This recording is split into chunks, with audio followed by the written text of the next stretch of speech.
I have a confession to make. I love Dragalia Lost.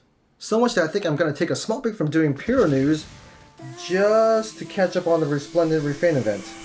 Just give me one moment. I promise it'll be real quick. 5 hours later. And news time. And everyone's asleep. Oh, hey Piro, can you help me with this raid? Oh yeah, sure. Here, let me host a room for you. It looks like Nintendo and Cygames' collaborative foray in the mobile game market is paying off, with Dragalia Lost making roughly $50 million since its launch back in September. According to mobile analytics company Sensor Tower, the app had a pretty strong start, grossing $28 million within its first month of release, and with Japan and the United States as the top spenders. Of course, Japan would be on top there. In comparison, Fire Emblem Heroes' first few months grossed $75.8 million, but their $9 per app installs in the US and Japan pales in comparison to Dragalia Lost $22 per install. I wonder how much of that gross revenue is from me. Yesterday.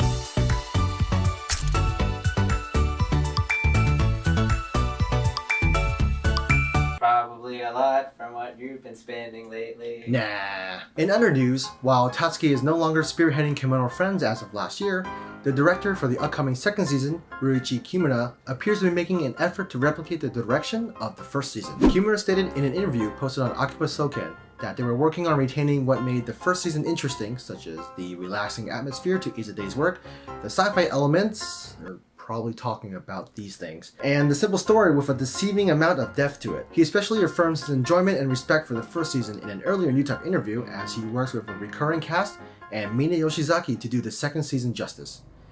I miss all of the flack it's been receiving as a result of Tatsuki's removal. Good luck, Kimura. You'll definitely need it when January 7th rolls around.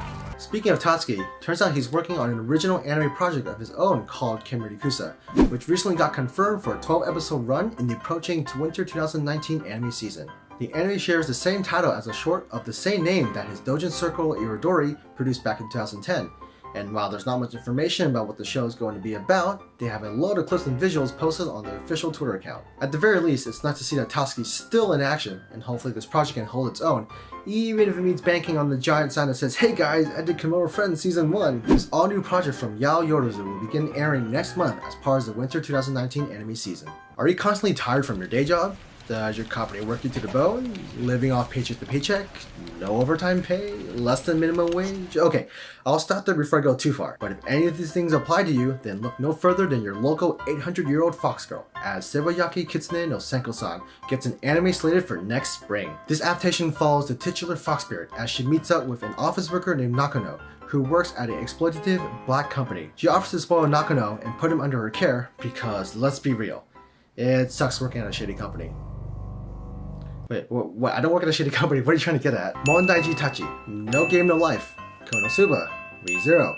The light novel, and by extension, the anime world, has its nice share of isekai. And guess what? It ain't stopping anytime soon. Because Tate no Yusha no Nariagari, or The Rising of the Shield Hero, is joining the anime world in a new adaptation that will begin airing soon. The story revolves around Naofumi Iwatani, an otaku, wow, where have you seen this setup before, who gets isekai'd as one of 4 heroes, each bestowed with their own weapon to save the world. But then he starts with a shield and he's weak as all hell. But even so, he still has to get good and save the world. While the anime adaptation was confirmed last year, there's been a bunch of new information that has sprung up over the past few months, ranging from staff announcements, the OPEDR's reveals, and a new PV that finally drops an air date of January 2019. Yep, that makes three reminders of the upcoming anime season, and we're just getting started. Yep, this segment is coming back. Prepare yourself. Personally, I'm in it for Raftalia, a nice little raccoon fluffball who just had to grow up after the first volume. Why? There's a lower reason for it. Hey Love Livers, you guys know of Love Live Squad Festival, right? Did you also know that there was an arcade game made by Square Enix back in 2016? It's complete with King Blades for decor, a physical half-circle 9-button layout, and a physical gacha card system. Wait, how do you know this? I thought you didn't want to touch that thing with a 10-foot pole. I had to try it once, I swear.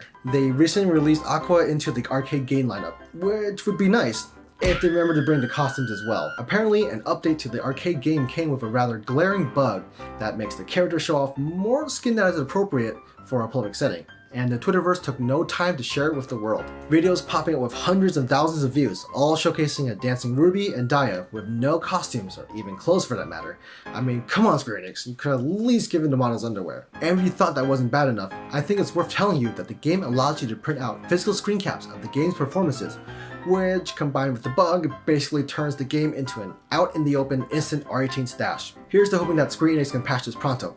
Not that it'll do much for the reputation of this game though. Well, I guess that's one reason to play the game now.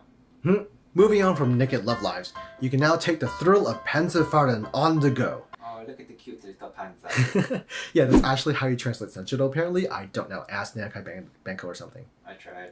How'd that turn out? They never got back to me. Yeah, thought so. Bandai Namco recently announced the Nintendo Switch port of Girls in Panzer Dream Battle. Originally released earlier this year in Japan and Southeast Asian regions for the PS4. The Nintendo Switch version, which adds a DX, or Deluxe, to the title, contains additional content from the first Girls in Panzer Das Finale film, some new tanks, and support for 8-player local multiplayer. The game will release in Japan and Southeast Asia next year on February 21st, but I'm personally going to err on the side of caution, considering that there's no details about potential JP/SCA version crossplay, not to mention how choppy the PS4 version performed. Maybe you should have gotten the PS4 Pro instead. I don't know, they didn't say it, just said PS4. I didn't think it needed a Pro. In case you missed it, School Live is getting a live action film adaptation.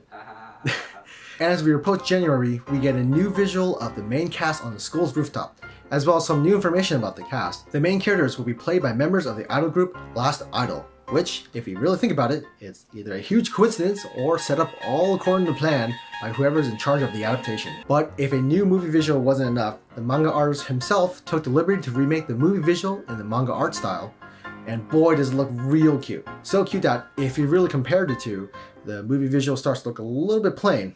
Yeah, I blame the school uniforms. Also, Yuki doesn't have her hat. Come on guys. 0 out of 10 dropped. And to top things off, New Type has released the results of the latest character rankings for January 2019. So let's take a quick look at these real fast. Okay, everything looks the same as usual. Wait a second. What do you mean Tomo Kamijo is in first place? Fukuda. Also, Lelouch somehow made a resurgence in the rankings as well? I wonder if this has anything to do with the fact that Index has a third season, and Code Geass is also making a return to the airwaves. Yeah, totally not a coincidence. Remember guys, just take these rankings with a grain of salt. It's all just a popularity context anyways. I give it another couple of months before Kirito's back up there. Yeah, same. And that's all the news we have for this week. Before we go, I just want to let you know that we will now attempt to release every other Wednesday, so expect our new episode of PiroNews a couple of weeks from today. If you like what you saw, feel free to leave a like and sound off in the comments about what you thought of this week's news. And don't forget to subscribe to my YouTube channel here, and my Twitter here. Thanks for watching, and remember, take it easy. See ya!